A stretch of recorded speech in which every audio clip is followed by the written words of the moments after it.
दोस्तों, स्वागत है आपके YouTube चैनल श्री राम दूत में। सज्जनों, श्री कृष्ण जन्म का वास्तविक संदेश क्या है? कृष्ण शब्द का अर्थ होता है आकर्षित करने वाला। श्री कृष्ण आकर्षित क्यों करते हैं? क्योंकि वे दम रखते हैं कि सागर को एक घूंट में पी जाएं। उनका हौसला ऐसा विराट कि आसमान में अगर हाथ से झपटा मारें तो सूर्य को खींचकर घसीटते हुए लाकर के अपनी हथेली पर रख सकते हैं, और उस पर भी वे चाहें तो उस धधकते हुए आग के गोले को अर्थात सूर्य को मात्र फूंक मारकर ठंडा कर सकते हैं। क्या हुआ? थोड़ा अतिशयोक्ति अलंकार का प्रयोग होता हुआ प्रतीत हुआ ना? लेकिन सज्जनों, यह सत्य है, क्योंकि अगर उनकी सामान्य सी दिखने वाली दिव्य लीलाओं का आप तात्विक विश्लेषण करेंगे तो आप भी आकर्षित हो जाएंगे, क्योंकि उनकी लीलाएं हैं ही ऐसी। जैसे उनका जन्म कहाँ पर हुआ? क्या महलों में अथवा किसी अच्छे घर में? जी नहीं, उनका जन्म हुआ कारागार में। और कारागार एक ऐसा स्थान है जहाँ कोई व्यक्ति जीवन में कभी एक रात भी गुजार जाए तो वह एक रात उसके पूरे जीवन के उजाले को रात की तरह काला बनाए रखती है। वह व्यक्ति समाज में कभी सिर उठाकर के जीने के काबिल नहीं रहता। समस्त और उसको तिरस्कार सहना पड़ता है। लेकिन कारागार भगवान श्री कृष्ण के हौसलों को भला ऐसे ही तोड़ देता? जी नहीं, भगवान कृष्ण ने इस कारागार को ही अपना जन्म स्थल चुन लिया और समाज को संदेश दिया कि हे मनुपुत्रों, अपने हौसलों को दीमक मत लगने दो। आप पैदा कहाँ हुए महत्व इसका नहीं, पैदा होने के बाद आपने किया क्या महत्व इसका है। और भगवान श्री कृष्ण कारागार में पैदा तो हुए, लेकिन समय कौन सा चुना? समय ऐसा अशुभ कि विचार करते ही दांतों तले उंगली आ जाए। समय था रात्रि के 12 बजे, और यह समय ऐसा है जहां समस्त पुण्य स्थल देवालय बंद कर दिए जाते हैं, और अगर कोई स्थान खुला रहता है तो वह देवालय नहीं बल्कि मदिरालय और वेश्यालय, जहाँ पर केवल और केवल पाप पलता है। यह ऐसा समय था। रात्रि 12 बजे हंस रमण नहीं करते, बल्कि निशाचर जीव, उल्लू, चमगादड़ इत्यादि इनका बोलबाला होता है। रात्रि 12 बजे पार्कों में सभ्य परिवारों के घूमने का समय नहीं होता, बल्कि शमशान घाटों में भूतों प्रेतों के डरावने नाच का समय होता है। और भगवान श्री कृष्ण ने क्या किया? इसी अशुभ समय में प्रकट होकर इस अशुभ समय को शुभ कर डाला। क्यों?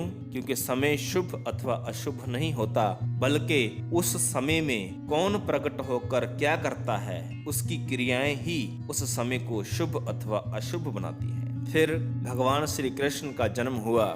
इससे बड़ा दुर्भाग्य क्या होगा कि श्री कृष्ण को अपनी माँ की गोद तक भी नसीब नहीं हुई, बल्कि एक बांस की टोकरी में रखकर वसुदेव जमुना जी पार करवाते हैं। गोद किसने दी? एक बांस की टोकरी ने। और बांस कोई बहुत अच्छा पौधा नहीं है। क्यों?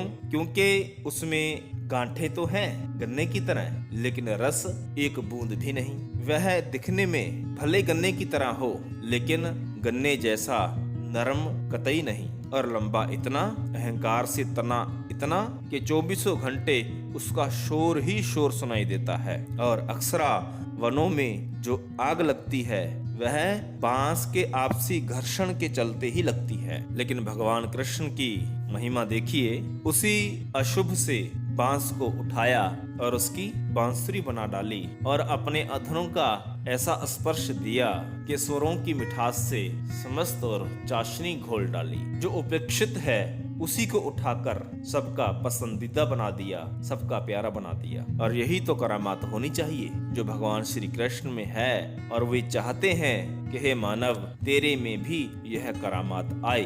और फिर अभी छठी का ही दिन था कि उन्हें पूतना मारने आधम की। पूतना जिसका अर्थ है पूत अर्थात पवित्र, और ना अर्थात नहीं, अर्थात जो पवित्र नहीं है। पवित्र कौन नहीं? जो ईश्वर से जुड़ा नहीं। काम, क्रोध, लोभ, मोह, अहंकार, ईर्ष्या, द्वेष, हिंसात्मक भाव, कलह, क्लेश, यह समस्त अवगुण अपावन है, अपवित्र है, और आप में दिखने में भले ही समर्था ना दिखाई प्रतीत होती हो, लेकिन तब भी आप अपवित्रता को हर हाल में समाप्त कर दें, भले आप 6 दिन के ही क्यों ना हो। बुराई जिस वक्त जन्म लेती है, जन्म लेते ही उसको मार डालेंगे तो आगे आपको परेशानी नहीं होगी, यह सत्य है। फिर भगवान श्री कृष्ण का जन्म हुआ तो सब और गोरे लोगों का ही बोलबाला है, उनको पसंद किया जाता है। अब भगवान श्री कृष्ण क्योंकि आकर्षित करने वाले हैं